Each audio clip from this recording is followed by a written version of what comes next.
มาครับแทงเสียครับแทงเสีย I mentioned it previously on the desk. He kind of joked, and I hope is a joke. When I asked Crank to go ahead and contact some of the Korean players, get their thoughts and feelings, he said that he would be 5th in the group.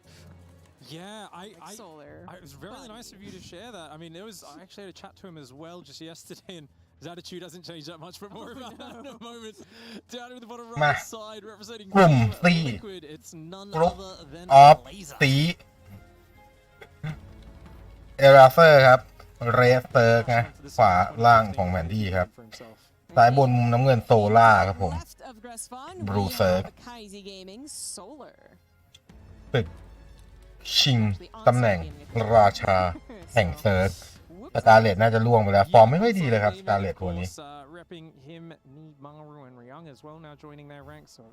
สียงไม่อูอีแล้วนะอย่างนี้น่าจะอูอีนะเนี่ยผมประมาณเนี้ยน่าจะกำลังดีผมว่ายังหาระยะพิชอยู่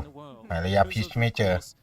Lots of reversals where he's up 2-0 and people bring it back 3-0, and more importantly, some of those moments where gigantic nukes have landed on him in this specific tournament. He was beating Maru, and a nuke landed on his entire arm. เซิร์กวีเซิร์กรอกันต่อไปแต่ดูเหมือนจะมีการเล่นเร็วกันเกิดขึ้นเหรอโอ้โซล่าขึ้นภูก่อนแฮชครับน่าสนใจส่วนทางฝั่งเอราเซอร์ก็1แฮช1แก๊ส1ภูตามสไตล์ฟาด expand Yeah, I know unlucky isn't exactly a great term to use. It's very vague, doesn't really mean much, but those are great examples of that, and it is something that it happens so often. The build order counters, the rare in Starcraft, seem to happen to him more often. The nukes that everyone, like every other time that he would play against nukes, he would spot, just all of a sudden he doesn't in one of the biggest tournaments of his career. So, that in mind, plus his just kind of negative attitude overall. ถ้าโถมเซิร์กลิงต้นเกมก็คือวัดไมโครนะมันต้องแบบชักเข้าชักออกอ่ะหมายถึงว่าวิ่งสลับตัวรับดาเมจถอยออกมาตัวเลือดเต็มเข้าหน้าไปแทงถอยออกมาแล้วก็เข้าไปตีต่อนะแบบจะได้ไม่โดนดาเมจเลยเหมือนแบบเปลี่ยนทาร์เก็ตสวิชทาร์เก็ตนี่ก็ลองเอาลิงมาส่องครับลิงเจอลิงไปลองไปแซวเวอร์เกอร์หน่อยเพื่อหลุดไมโครไงสมาธิหลุดไม่ได้มองมาอะไรอย่างงี้And in about 20 seconds, he's going to be flooding across that map, looking to catch Elazer off guard. โอเคโซล่าจะโถมแล้วเกมไวโคเรียสไตล์ Elazer's going to need to quickly pull his queens back to his ramp, hold position in there, get banelings and zerglings up on the high ground, and then try and defend in the choke point. But if Solar can get a big wrap around, a big bit of surface area, that'll be ส่วนเอราเซอร์ยังชิลอยู่ไปเบลลิงเหมือนเอราเซอร์จะเห็นแล้วนะเอราเซอร์จะเห็นแล้วเพราะนั้นต้องพร้อมรับมือแล้วครับต้องดูวางวอลห้ามเข้าข้อดีคือเห็นก่อนเพราะถ้าโดนรันบายเข้ามานี่จุงแน่นอนนี่ก็คือซื้อเวลาไว้He's up against a full wall of evolution chambers already. Failing Nest getting targeted down there. He needs some more failings, but I don't. โอ้ซื้อได้เยอะนะทำเป็นเล่น Nice targeting by Solar, who's completely committed at this stage. เราไม่แคนเซิลด้วยโอ้ยเอราเซอร์แคนเซิลไม่ทันโอ้ยอมจ่ายใช้ E chamber ครับแล้วก็ยังไงรันบายเข้ามาจำนวนลิงถ้าวัดกันคอมนี้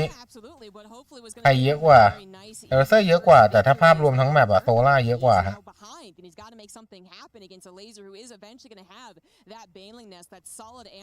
เป็นการวิ่งไล่จับ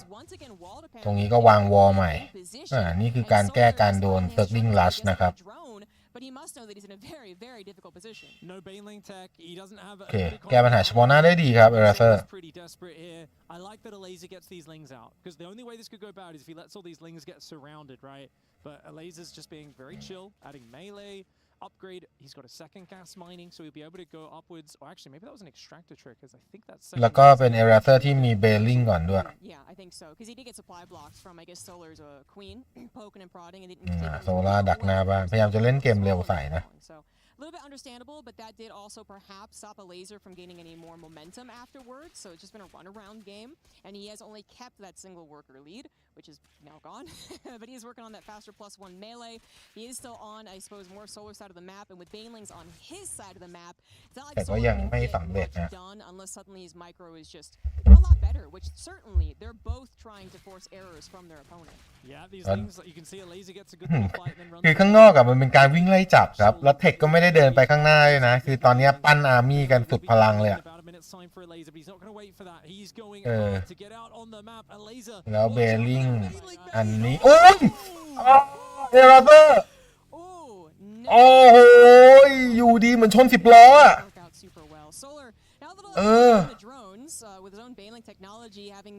เหมือนคาราวานมอไซค์หรือคาราวานจักรยานโดน10 ล้อกว่าอย่างเถื่อนโอ้โหเซิร์กลิงตัวเดียวด้วยนะเมื่อกี้อย่างคุ้มครับโซล่านั่นคืออะไรอินเตอร์แอคชั่นไงคือเห็นแล้วปุ๊บแล้วใส่เลยแล้วเอราเซอร์มันหักหลบไม่ทันแล้วทั้งที่เบลลิงไม่มีกลิ้งด้วยโอ้เต็มข้อเลยครับI'm a little surprised that Elazer didn't just kind of get a third up and start heading towards Lair because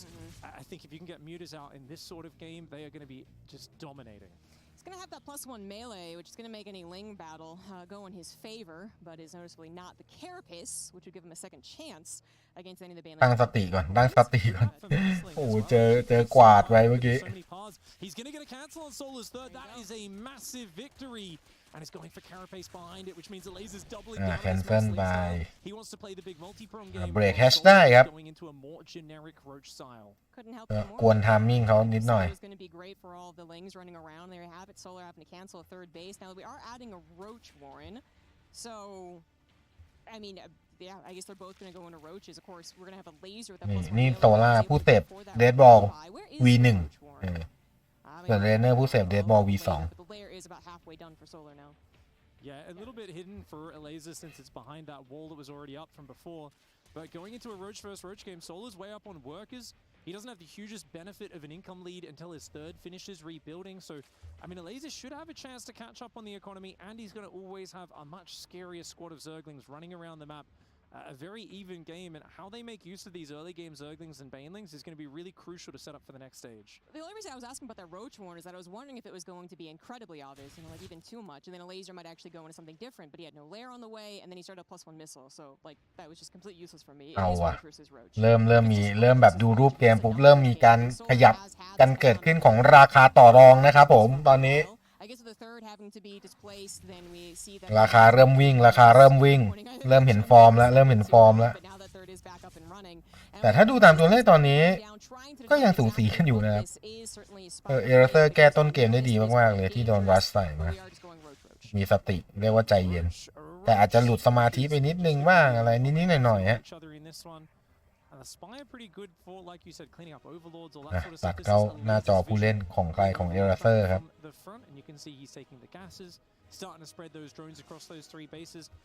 เลือกสีตัวเองเป็นสีขาวนะ So yeah, he's going to be working forwards with the economy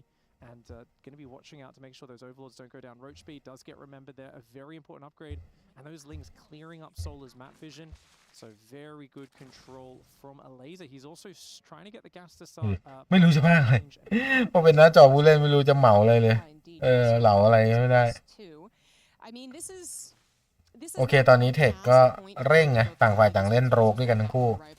ขึ้นอยู่กับการยึดครองแมปแล้วล่ะฮะเบรกแฮชคืนไว้ได้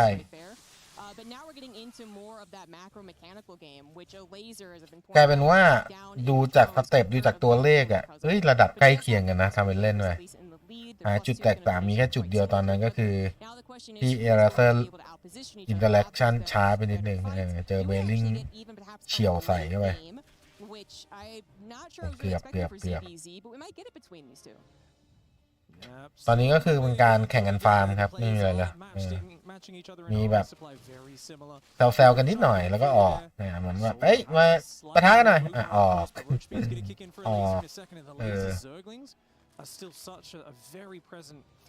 ไม่มีใครอยากสู้บิ๊กวอลเพราะว่ามันคือการเขาเรียกว่าสิ่งที่อุตสาห์สร้างมาทั้งหมดอะไปตัดสินกันในไฟเดียวอย่างเงี้ยถ้าไม่มั่นใจก็คงไม่บวกกันง่ายๆแน่นอนครับแต่โลกเจอล้อมนะแบบนี้เอามาแทงแล้วก็ม็อบเป็นราเวนเจอร์แล้วก็มีโรกมาดักหน้าครับแผนเหลือร้ายจริงๆฮะโซล่า There you go. Yeah, but so there. I mean, you're going to be adding in Ravagers eventually. So now even they have an identical count, I believe. They've both moved their way into maxing out. Solar finally does have now an established. Big wall แล้วเว้ย He's got those arrows pointing up. That means ไฮโล mining a little bit better. But both maxed 125ครับ131กับ142ถ้าวัดอาร์มี่กันนะเอราเซอร์มีเยอะกว่าครับBut even trying to catch something off guard, we have Burrow on the ถ้าเทคนี่คือใกล้ๆกันนะ actually there it is, right? เสร็จค่อนข้างจะพร้อมกันด้วยสังอุ้ยเจอเบลลิงอัดเข้าไปฮะเซอร์คิงแต่ก็ซัดกลับเหมือนกันแต่วอตรงนี้ถ้าวัดปริมาณแล้วโซล่าน้อยกว่าครับแล้วเจอโถมใส่ยิงฟรีไปแพ้แบบไมเนอร์แพ้นิดหน่อยแต่ยังไม่ได้เขาเรียกว่าเจ็บหนักแต่ก็คือแพ้ไฟไปเมื่อกี้เจอเขาเรียกว่าเสียพื้นที่มาเรื่อยๆเจอเขาดันมากลายเป็นว่าไฟนี้ก็น่าจะแพ้แล้วเนี่ยยังไงครับทางฝั่งโซล่าดันกลับคืนไปได้ไหมนี่เจอดันไฟอย่างเดียวเลยนะ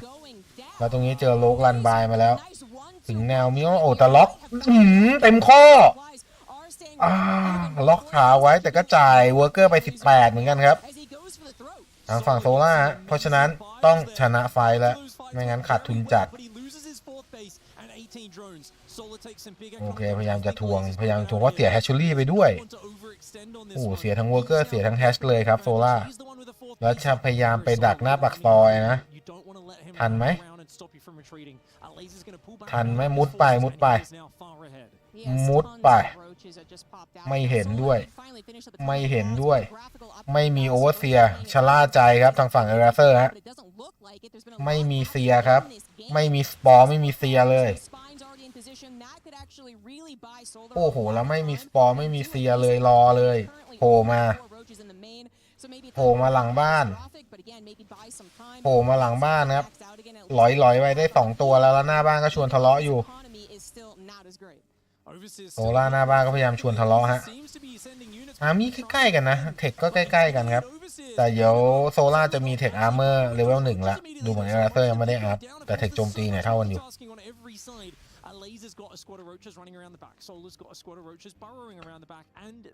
โอเคหลังบ้านเคลียร์ไปแล้ว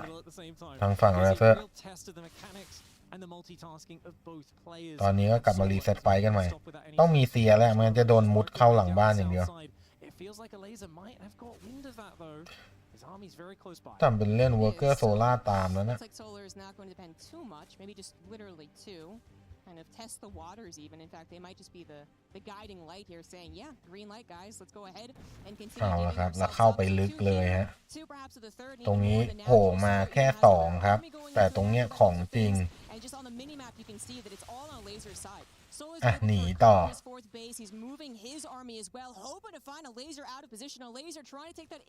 ตอนนี้โซล่าแมสอาร์มี่ขึ้นมาเยอะพอสมควรครับ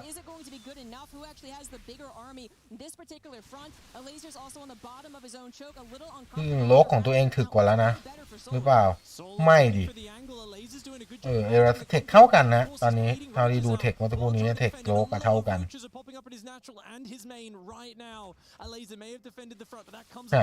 โดนหลังบ้านอีกแล้วครับเสียเวอร์เกอร์ไป8นะส่วนหน้าบ้านอ้าวยิงฟรีแล้วก็โต้กลับยังไงดังโอ้ไม่ดังดักหลังนะเป็นดังแบบตรงข้างหน้า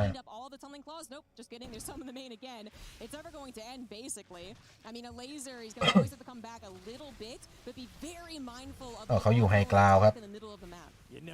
ตำแหน่งปะทะไม่ค่อยสวยสักเท่าไหร่ครับเกมนี้โซล่า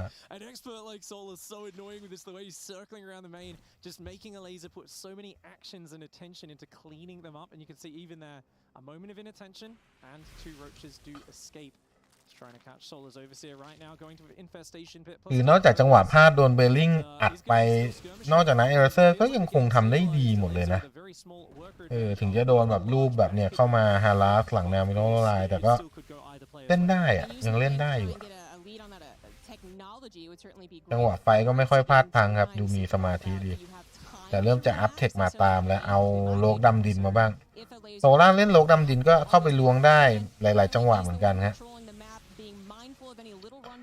ไฟนี่ก็คือวัดสมาธินะครับว่าใครจะหลบดังพลาด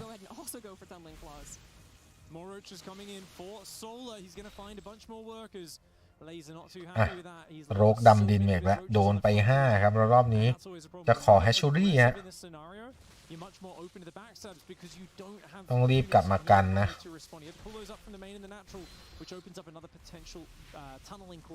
อีกสักครู่หนึ่งเอลาเซอร์ก็จะมีเทคโรคดำดินเหมือนกันแล้วครับตึงกำลังกันอยู่หน้าบ้านโซล่าแล้วโดนไล่ไถเลยไม่ยอมแล้วน่าจะรำคาญจัดมีมันใกล้กันมากเพราะฉะนั้นวัดที่เงินนะbut he's no longer harassing. He's been pushed back to his side of the base, and Elazer had that bank. He has the moment to go for not just infestation pit in his own tunneling claws, but also the hive is on the way. Apparently no attempt. ดูว่าใครจะจ่ายดาเมจได้ต่อเนื่องมากกว่ากัน When we get there, currently he is actually back on the defense. It's just back and forth on Gress. ทางฝั่งโซล่าแบ่งกองกำลังเป็น2กลุ่มนะครับถ้าดูจากยูนิตแล้วโซล่าจ่ายเยอะกว่าเยอะเลยกลายเป็นว่าบวกไม่ค่อยดีซะอย่างนั้นเริ่มดังเข้าเป้าครับผมเอาละฮะเริ่มเห็นภาพมีน้ำมีเนื้อเมื่อสักครู่นี้เริ่มดังเข้าครับ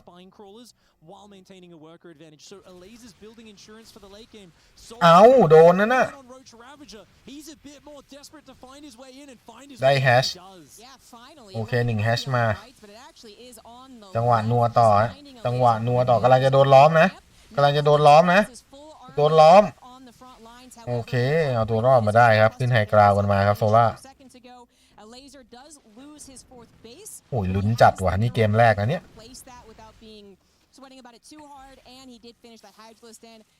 แล้วก็ไม่ยอมครับเอาโรคดำดินมาฮารัสคืนบ้างหนามย่องหนามบ่งตัวเองทำอะไรใครไว้ฮะโดนคืนแบบนั้นครับขอเปิดการ์ดกำตามสนองโดนคืนไป5เวอร์เกอร์ฮะทางฝั่งโซล่า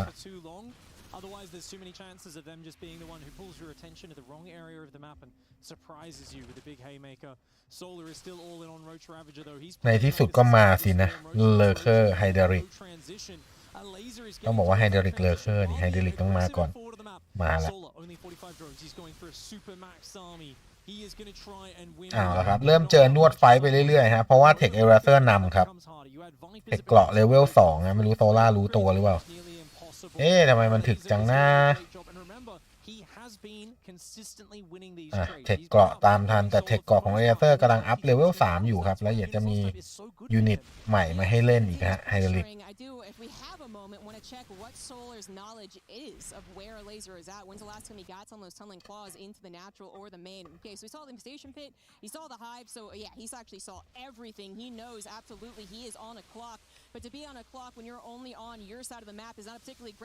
หลุดไมโครเหรอก็ยืนให้เขาตีฟรีเฉยเมื่อกี้แต่ยังไงข้างบนหนักแล้วครับโซล่าต้องเข้ามาซ้อนหน่อยแล้วล้อมจับมีเข้ามาลึกเกินหรือเปล่าครับเอลเซอร์ขากลับแล้วข้างล่างก็โดนดันกลับไปเริ่มรูดแล้วครับสะพายเริ่มรูดลงมายังไงครับแต่โซล่าติดสะพายบล็อกไปนะฮะเสียแฮดโอเวอร์ลอดตายครับแต่มาตามต่อกำลังจะชนะไฟใหญ่หรือเปล่ายังไงไฮเดริกยังตั้งลำไม่ได้กลับมาตั้งลำกันใหม่จังหวะนี้ใครหลบดังกันมาแล้วก็เติมมาทั้งซ้ายและขวาครับโซล่าครับทั่วทุกสารทิศครับแล้วก็พยายามจะเก็บไฟนี้ให้ได้เริ่มพลาดแล้วครับเอลาเซอร์ถอยหลังติดกำแพงแล้วข้างล่างส่วนข้างบนพยายามจะลงมาช่วยลงจากแรมได้ไหมลงจากแรมไม่ได้ครับผมโอ้โหสุดท้ายครับทางฝั่งเอลาเซอร์แพ้ไฟหรือเปล่ายังไงเหมือนจะแพ้ไฟแล้วลาดถอยกลับไป ลาถอยออกไปฮะแล้วรกจังหวะนี้จีครับปิดไฟใหญ่ไปได้ฮะอันนี้คือฟาร์มวัดผลนะเกมแรกโซล่าเก็บไปก่อนครับ1เกมเนี่ยเกมฟาร์มวัดผลAnd honestly, a little bit of a Hail Mary situation. It's a spot where you're pinned back. You have an inferior army. You have no tech on the way. You're down in economy. All you can do in that scenario is just try to maintain a good position and extend the fights and just look for a good engagement. And that to some extent relies on your opponent making a misstep. But he fought so hard. He kept skirmishing and skirmishing. And Elazer just made the crucial mistake every Zerg player has made in this matchup, which is, of course, you're into Hydras, almost to Lurkers. You've got a lot of Ravages. Your Roach count's a bit lower. Splitting your army up at that point and trying to kind of outposition your opponent, not as effective because you've given up some mobility. You've got more fragile units in the mix, which will be amazing once you add Lurkers and those extra tier of upgrades. You're just not there just yet. You needed a little bit more time. Yeah, I mean, Elazer does not seem phased at all. Neither did Solar, actually. He won that game by the skin of his teeth, and he was like, yep, that was easy. Thank you very much. But yeah, that's better news for Elazer not to be phased now that he is down a game where he was in that really solid area. If he had not overcommitted, if he had pulled back immediately, perhaps he could have bought some more time, reinforced just as much as he needed, and then still had a dicier game than you would hope, but actually live. Instead, he really did overcommit. Hell, there could have even been a bit of a misclick, right? He meant to move backwards, and instead he moved backwards, started hitting the hatchery again, something like that. But that was really the crucial moment, and Elazer probably identifies it. Maybe he could look at that entire game and say, you know what, I did play that really well. So yeah, that sucks that I lost it in the end, but there's no reason to think that I can't overall beat Solar.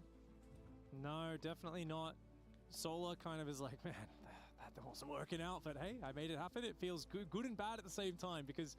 your build choices and the style was not working for you, but you managed to just kind of grit your teeth and work your way through it. So there's bonuses, positives and negatives to kind of take from that. You want to maybe play a little bit more straight up of an opening in the next game and not rely on a Baneling killing 32 Zerglings to get you back in it. That was one of the biggest Baneling hits I've seen in a pro match in a long time. ก็เดี๋ยวตามที่ผมกะไว้ก็คู่นี้จบแล้วก็น่าจะอีกสักคู่หนึ่งฮะมันได้อีกสักคู่หนึ่งแล้วเดี๋ยวจะไปละกินยานอนน่ารักไหมเพราะว่าถ้าดึงดึกติดกันอ่ะอย่าวันสุดท้ายจะไม่ไหวครับก็แจ้งไว้ก่อนนอนอาการมันมาแน่นอนก็คือความดันนั่นเองฮะ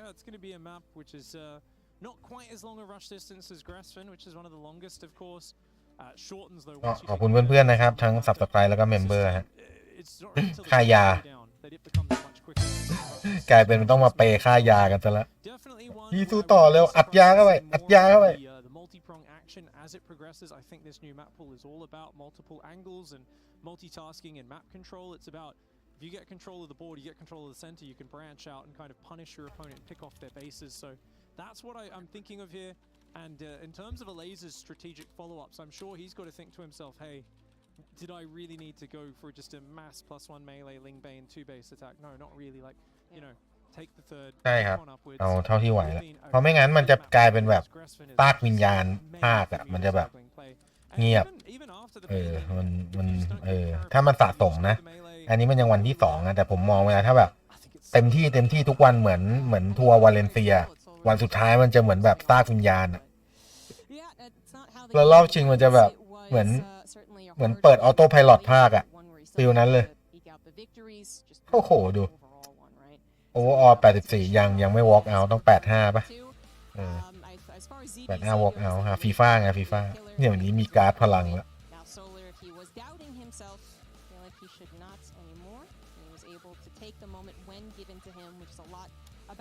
แต่ทรงเกมก็ประมาณนี้แหละครับ PVC ฮะความวัดผลก็ได้แต่จริงๆโซล่าพยายามเล่นต้นเกมแล้วนะแต่ก็ต้องชมเอราเซอร์ที่ตอบโต้ได้ดีครับซึ่งเก็บไปใช้ได้เลยสำหรับผู้เล่นเฟิร์สเวลาเจอรัชเจออะไรอย่างนี้แกวางวอลอย่างดุอ่ะแบบเปิด e chamber รัวๆบึ้งโอเคครับเกมที่2ครับโซล่ากับเอราเซอร์ฮะ อยู่กับเอราเซอร์ครับเรสเติร์กสไตล์ล่างของแผนที่นี่มีเหลือบมองกล้องนิดนึงด้วยทางฝั่งมุมน้ำเงินครับโซล่า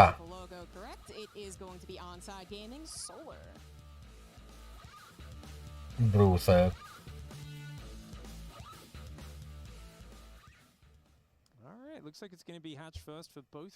ถ้าไซล่าก็แครี่โดตาElazer 1 second quicker to get the hatchery down. So that means, of course, that he's definitely got the game in the bag. But now it's going to be interesting to see how it plays out. I think upgraded Zerg ไม่เก็บไปฝึกครับสุ่มมาเจอ CVC กดยอมใช่คือ Starcraft มันสามารถซันได้เร็วมากครับไม่ต้องรอเหมือนลีกใช่ไหมลีกมันต้องรอกี่นาทีนะ15ป่ะStarcraft เหมือนแบบถอดใจแล้วพอเลิกไปใหม่กดหาห้องใหม่ดีกว่าไวกว่าScout, you don't know if there's a lair and I'm droning up because I'm always sending drones to the third to make it look like I'm droning, or am I massing roaches and going to come out with a big surprise attack? And in Korea, especially, solar, dark. คือมันฟิลหมักลุกจริงฮะเหมือนถ้าเล่นมาในถึงระดับหนึ่งมันจะรู้เลยว่าแบบไม่ไหวแล้วเช็คเมทแล้วคือมันเจอลุกคาดไปแล้วเช่นแบบซัพพลายห่างกันมากในระดับแบบ180 ทับ 60อย่างเงี้ยทับ 50อย่างเงี้ย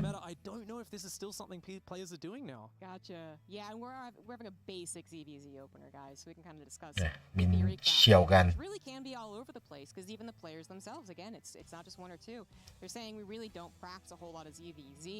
either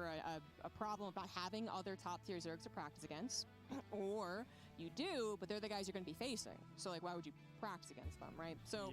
it gets a little bit weird. เกมดองเพียบเลยครับแล้วแบบโอ้โหทอดนอนแล้วตอนนี้เหมือนแบบจะขยับขยายให้คนอื่นมาช่วยทอดแบบฟูลไทม์อย่างเงี้ยก็ต้องเหมือนแบบเข้าใจแล้วว่าการส่งต่องานให้ใครสักคนหนึ่งคือเราก็ต้องไว้ใจเนาะมันเป็นเรื่องรสชาติใช่ไหมฮะยากจริงนับถือคนขายแฟรนไชส์โคตรนับถือเลยไม่ง่ายเลยนี่ขนาดแค่จะแบบจะสอนอีกคนหนึ่งทอดให้ได้เป๊ะๆแบบที่เราทอดอย่างเงี้ยรู้สึกว่าใช้เวลามากๆช่วงนี้ก็เลยมันหมดเร็วไงฮะก็เลยมีความรู้สึกว่าจะหายตัวตายตัวแทนแล้วเพราะว่าในคาโตไวเนี่ยก็คืออย่าตัดคลิปลงใช่ไหมคู่ต่อคู่วันหนึ่งเฉลี่ยวันละคลิปแต่วันหนึ่งแข่งกันอ่ะผมพาก6 คู่อย่างเงี้ยอันนี้คือหาเรื่องเมาส์นะเพราะต้นเกมเขาฟาร์มกันแล้วเทคเปิดเหมือนกัน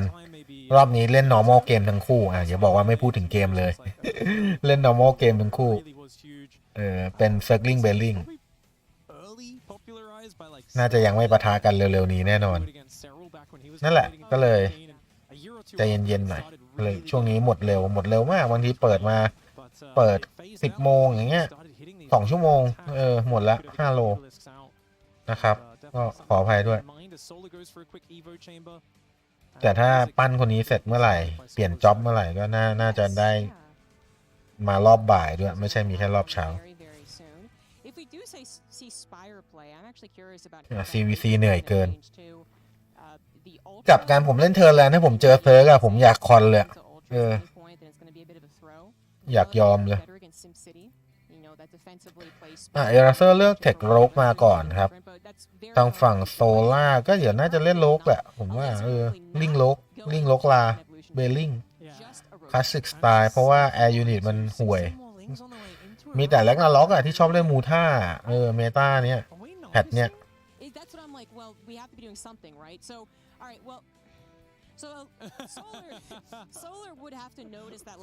แล้วโลกก็มา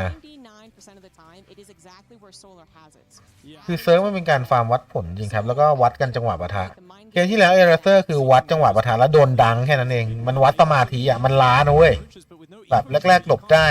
โชว์ช่ำกันอะไรได้เงี้ยพอแต่มันยื้อไฟกันไปนานๆแล้วก็เริ่มเจ็บเหมือนกันครับแล้วยังไงฮะรันบายมาจังหวะนี้ได้เวิร์กเกอร์ไป1 ตัวได้ไหมไม่ฮะเป็นลิงตีลิงนะเมื่อสักครู่นี้เวิร์กเกอร์ไม่ได้เสียหายอะไรเหมือนพอมันสู้ไปเรื่อยๆมันเกิดอาการโชกนะครับ ใช่ไหมคนโชกอะมันเป็นฟิลเหมือนขับรถไปแล้วแบบเครียดตลอดเวลาเงี้ยแล้วอยู่ดีวูบล้าแวะปั๊มสาขาแวะปั๊มก็ไม่ได้ปะทะกันตลอดเวลาเงี้ยนะเห็นเขาโยกเข้าโยกออกอะนึกออกใช่ไหมอย่างที่คุณนบในแชทบอกเลย CVC มันเหนื่อยเนี่ยมันวิ่งเข้าวิ่งออกวิ่งเข้าวิ่งออกแล้วก็ต้องมาโฟกัสในการรันเทคมาโคหลังบ้านหน้าบ้านก็ต้องไมโครไฟเนี่ยแล้วเบลลิงเข้าไฟมาอีกก็ต้องโฟกัสเบลลิงกันอีกแล้วจังหวะนี้ดูทรงแล้วยังไงครับเอราเซอร์เสียควีนไปแล้ว1ตัวควีนตัวที่2โดนไหมยังรันบายเข้ามาหาแนวมิโนไลน์ครับทางฝั่งโซล่าฮะยังไงไม่เอาวิ่งเล่นมันซะเลยฮะก็สเกลนะได้สเกลไปคือเราดูเลยยังดูแบบทุกอย่างมันเป็นแอคทิวิตี้หมดเลยอย่างถ้าเจอ PVCมันจะมีช่วงฟาร์มยาวๆแล้วก็ปะทะกันยังไม่ค่อยเดือดมากนึกออกปะยกเว้นจะเป็นผู้เสพเดดบอลแบบโซล่าแล้วก็เรเนอร์อย่างเงี้ยเอราเซอร์หยิบในดัสมาเล่นว่ะถ้าเป็นในดัสอย่างนี้จะเป็นในดัสควีนครับบางทีในดัตก็คือเอาคอมอาร์มี่ของตัวเองเล่นน่ะพวกลิงโลกลามาด้วยแล้วก็เอาควีนมาด้วยอันนี้ก็จะเป็นจอของใครจอของโซล่าเกาหลีมาเลยAfter seeing the roaches getting further harassment as well as scouting, he's really figured things out. He is looking every direction. He's building up his unit count, and he is looking to defend a Lasers all in its third base of his army in time. But the concave ทวัดอาร์มี่กันตอนนี้เอราเซอร์อาร์มี่เยอะกว่าครับแล้วก็ในดัตเติมเอาละลองโถมดูไงลองโถมดูตามทามมิ่งแต่ถ้าวัดเทคกันโซล่าเทคดีกว่าครับเทคโซล่ามีเทคยิงแรงแล้วจะมีในดัตไปด้านบนแต่ด้านล่างทางฝั่งเอราเซอร์แพ้ไฟไปแล้วนะแล้วในดัตขึ้นมาข้างบนจังหวะนี้มันไปได้แค่โลก2ตัวดิแล้วก็แพ้ไฟใหญ่ครับโอ้โหโซล่ากะเก็บให้เกลี้ยงเลยฮะเพราะว่าเทคนำครับสัมผัสได้ว่าตัวเองยิงแรงกว่าครับเรียบร้อยนะครับไฟนี้ฮะเอราเซอร์แพ้ไปส่วนด้านบนเขามีมากันแล้วพยายามจะเติมปืนหรือเปล่าครับเพราะว่าเทคมันสู้ไม่ได้ครับเอาล่ะน่าจะจีนะผมว่าไม่รู้ตัวหรือเปล่าว่าเทคยิงสู้กันไม่ได้ครับกลับแพ้ครับหมายถึงว่าแพ้ไฟนะไม่ใช่แพ้เกมแต่ก็ใกล้แพ้เกมแล้วแหละถ้าเทคยังไม่ตีตื้นขึ้นมาครับแล้วโซล่าจะไปเทคเพิ่มพลังโจมตีเรนจ์แอตแทกเลเวล2แล้วด้วยแล้วดูยูนิตลอสพุ่งทะยานไปเรื่อยๆครับเอราเซอร์ต้องกันบ้านต้องดันออกไปให้ได้โอเคดันได้แล้วแต่ยังไงครับถ้าไปไล่ตีเขานี่เรียกรันทุรังสุดท้ายครับดันออกไปแต่ก็คอ GG ให้ครับโซล่าชนะไป2-0ครับเดินเลี้ยวปั๊บจับมือโซราวปะใช่ปะน่าใช่ใช่ปะนะโซราวะโอเคจบไปอีก1เกมครับก็กรรมการมาเช็คนะปะรอเกมสุดท้ายของค่ำคืนนี้ของพวกเราไม่รู้ว่าเขาจะเสิร์ฟฮีโร่ให้เราหรือยัง He's been top 5, top 10 in the world a lot for the last